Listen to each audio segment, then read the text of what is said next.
Baghdad کی تنگ گلیوں میں تیل کے چراغ کی مدھم روشنی ایک پرانے دروازے پر پڑ رہی تھی۔ جب احمد بن یوسف اپنے باپ کی موت کی خبر سن کر گھر لوٹا تو اسے احساس ہوا کہ اس کا سب سے بڑا راز اب کھلنے والا ہے۔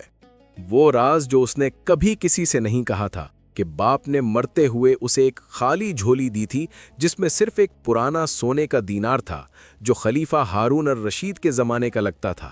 احمد سوچتا تھا کہ یہ دینار اس کی قسمت بدل دے گا، مگر اب باپ کی موت کے بعد وہ خود کو بالکل تنہا محسوس کر رہا تھا۔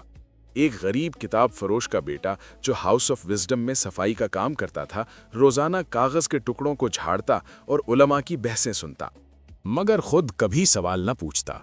وہ ہر نماز میں اللہ سے صرف ایک چیز مانگتا تھا کہ اچھی نوکری مل جائے تاکہ ماں کا پیٹ بھر سکے، مگر آج قبر پر کھڑے ہو کر اس نے نماز بھی نہیں پڑھی تھی، کیونکہ دل میں شک اٹھ رہا تھا کہ اگر اللہ دیکھ رہا ہے تو اس غریب گھر پر کیوں اتنی مصیبتیں آتی ہیں۔ احمد کی روزمرہ زندگی تنگ گلیوں میں گزرتی، جہاں زعفران اور چمڑے کی بو اٹھتی تھی۔ وہ دن بھر ہاؤس آف وزڈم کے فرش صاف کرتا، رات کو ماں کے ساتھ روٹی توڑتا اور اندھیرے میں اس پرانے دینار کو دیکھتا جو باپ نے کہا تھا کہ دادا کا تھا، جو خلیفہ کے دربار میں چھوٹا عہدیدار تھا، مگر اب وہ دینار بیچنے کا سوچ رہا تھا تاکہ ماں کا علاج کرا سکے، کیونکہ ماں کی طبیعت بگڑ رہی تھی۔ اس کی غلطی یہ تھی کہ اس نے ایک سوداگر سے قرض لے لیا تھا جو ہاؤس آف وزڈم کے قریب بڑا بازار چلاتا تھا۔ سوداگر کا نام ابن قاسم تھا، جو باہر سے نرم دل لگتا تھا مگر اندر سے سخت تھا۔ اس نے کہا تھا اگر دینار واپس نہ ہوا تو گھر پر قبضہ کر لے گا۔ احمد نے سوچا تھا دینار بیچ کر قرض چکا دے گا، مگر بازار میں سوداگر نے بتایا کہ وہ دینار جعلی ہے اور سود سمیت 3 گنا رقم چاہیے۔ احمد کا دل دھڑکا۔ وہ جانتا تھا یہ جھوٹ ہے، مگر پاس ثبوت نہیں تھا۔ اب اس کی زندگی تیزی سے بگڑ رہی تھی، ماں کی حالت خراب ہو رہی تھی اور ابن قاسم کے آدمی روز دھمکیاں دے رہے تھے۔ ایک رات احمد نے فیصلہ کیا کہ وہ ہاؤس آف وزڈم کے پرانے عالم کے پاس جائے گا جو باپ کا دوست تھا، مگر وہاں پہنچ کر پتہ چلا کہ عالم مر چکا ہے اور نیا قاضی ابن قاسم کا رشتہ دار نکلا۔ یہ نکتہ واپسی کا تھا جب احمد نے دیکھا کہ اس کا سارا راستہ بند ہو چکا ہے۔ اس رات وہ دریائے دجلہ کے کنارے بیٹھا رہا، جہاں تیل کے چراغ پانی پر جھلملاتے تھے۔ اس کے ہاتھ میں وہ دینار تھا جو اس نے سب سے قیمتی سمجھا تھا، مگر اب سب کچھ کھو چکا تھا۔ اس کی آنکھیں خشک تھیں اور دل میں عجیب خالی پن تھا جو بتاتا تھا کہ وہ اللہ سے دور ہو چکا ہے۔ وہ کئی سال سے نماز چھوڑ چکا تھا کیونکہ ہر سجدے میں لگتا تھا دعا نہیں سنے جا رہی۔ اب تنہائی میں پرانے پتھروں پر بیٹھا تھا، جہاں بادشاہی دور کی باقیات نظر آتی تھیں۔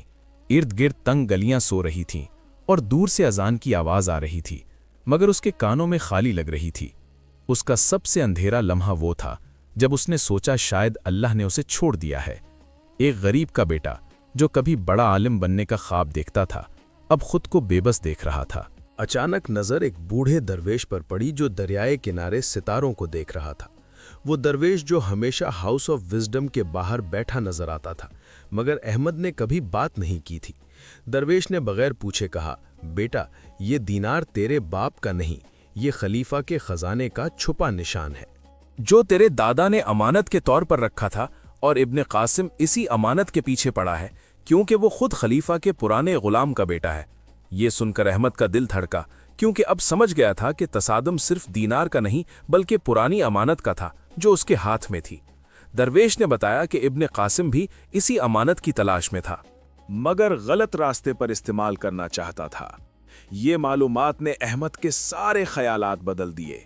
اب وہ سمجھ گیا تھا کہ جو ہو رہا تھا وہ اتفاق نہیں بلکہ اللہ کی طرف سے امتحان تھا جو اس نے کمزوری کی وجہ سے نہیں پہچانا تھا۔ ابن قاسم کا ایک لمحہ ایسا بھی آیا جب وہ احمد سے ملا اور کہا کہ وہ خود بھی غریب کا بیٹا تھا، مگر زندگی نے اسے سخت بنا دیا تھا۔ اس کی آنکھوں میں خوف تھا کہ راز کھلا تو کاروبار ختم ہو جائے گا۔ احمد نے فیصلہ کیا کہ وہ امانت قاضی کے پاس لے جائے گا، چاہے جان ہی کیوں نہ چلی جائے۔ یہ فیصلہ بہت مہنگا تھا کیونکہ اس کے بعد ماں کا علاج بھی نہیں کرا سکے گا اور گھر بھی کھو دے گا، مگر اس نے قدم اٹھایا۔